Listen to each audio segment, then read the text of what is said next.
추미애 당대표의 국회 선거로 더불어민주당 제195차 최고위원 회의를 속개하겠습니다. 네, 회의를 속개합니다. 추미애 당대표의 발언이 있겠습니다. 어제 정의용 단장진 방미 특사단이 귀국을 했습니다. 김정은 위원장과 만나서 4월 남북 정상회담을 이끌어내고 또 트럼프 대통령을 만나 5월 북미 정상회담을 이끌어냈습니다.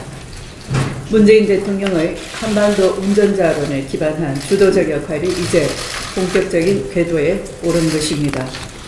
두 정상회담에 이어서 중국과 러시아, 일본 등이 참여하는 육자회담과 같은 국제사회의 협력 프레임 구축에도 나서야 할 것입니다. 이제 한반도 운전자는 최종 목적지인 한반도 비핵화와 평화체제 구축으로 향하는 초입에 들어선 것입니다.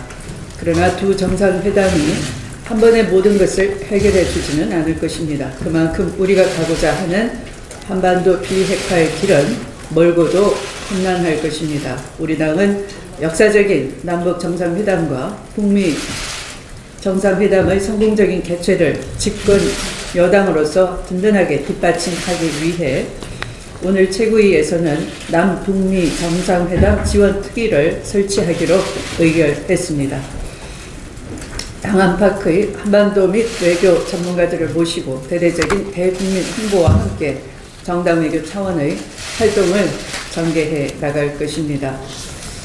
조롱과 비난을 해오던 야당이 어제도 북미 대화에 관련해서 미국이 새로운 조건을 제시해서 대한민국과 미국 간의 인식의 차가 크다라는 식으로 논평을 했습니다만, 그러나 백악관에서는 그것은 새로운 조건이 아니다라고 자유한국당의 논평과 같은 인식은 잘못된 것으로 밝힌 바 있습니다.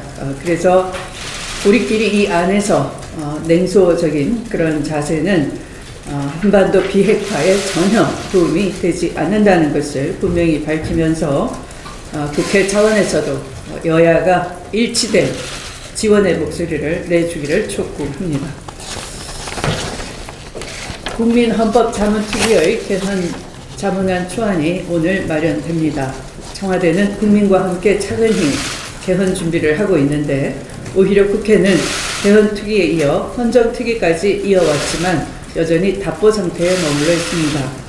야당이 사실상 국회의 책임을 방기하거나 포기한다면 헌법상 대통령 권한인 개헌안 발의를 마냥 비판할 수는 없을 것입니다. 개헌은 국회가 나서야 자연스러운 일일 것입니다. 그런데 아직까지 국회에서의 개헌 논의가 한 발자국도 앞으로 나아가지 못하고 있는 개탄스러운 현실입니다. 더불어민주당은 당론으로 개헌안을 확정했으며 야당의 책임있고 성의있는 협상 태도를 기다리고 있습니다.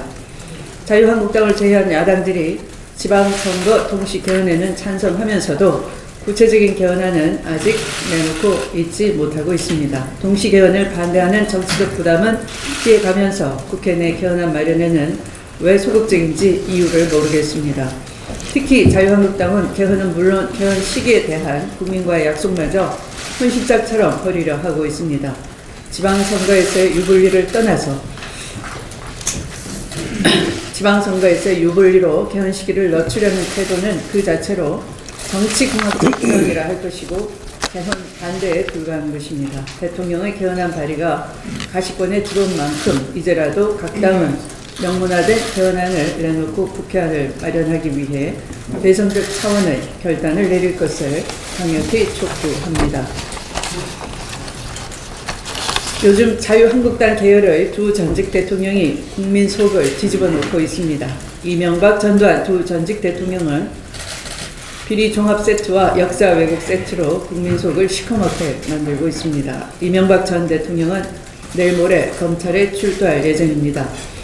지금까지 적용된 협의만 해도 특가법상 뇌물수수 등 무려 20개에 달합니다. 가히 범죄의 왕이라 부를 정도로 그 범죄 혐의는 일일이 거론하기도 어려울 지경입니다. 전두환 씨는 5.18 광주민주화운동에 대한 명예훼손 혐의로 기소되었음에도 2번씩이나 검찰 소환을 거부하고 있다고 합니다. 대신 제출한 진술서에는 5.18은 폭동이며 북한군이 개입했고 헬기 사격은 없었다는 말도 안 되는 왜곡과 성nom을 일삼고 있는 것입니다. 그 어떤 참여나 반성도 없이 여전히 자신을 미화하고 광주의 피눈물을 외면하는 행태에 말문이 막힐 정도입니다.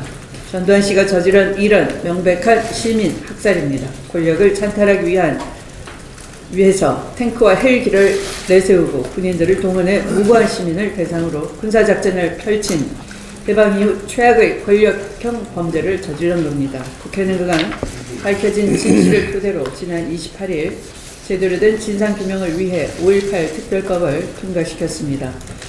실체적 진실이 무엇인지는 하나 둘씩 밝혀지고 있고 이에 대한 국민 판단은 이미 분명하게 서 있는 것입니다. 이제 응당한 차법적 조치가 뒤따라야 하며 법적 처벌을 피하고자 하는 그 어떤 행위도 용서받지 못할 것입니다. 두 전직 대통령의 전신을 이어받은 자유한국당 역시 국민과 역사 앞에 참여해야 할 것입니다. 자기들 편이라고 감싸지 말고 두 전직 대통령에 대한 검찰의 엄정한 수사와 사법 처리를 촉구하는 것이 그나마 국민에 대한 도리일 것입니다. 말씀을 마치겠습니다. 네, 우원식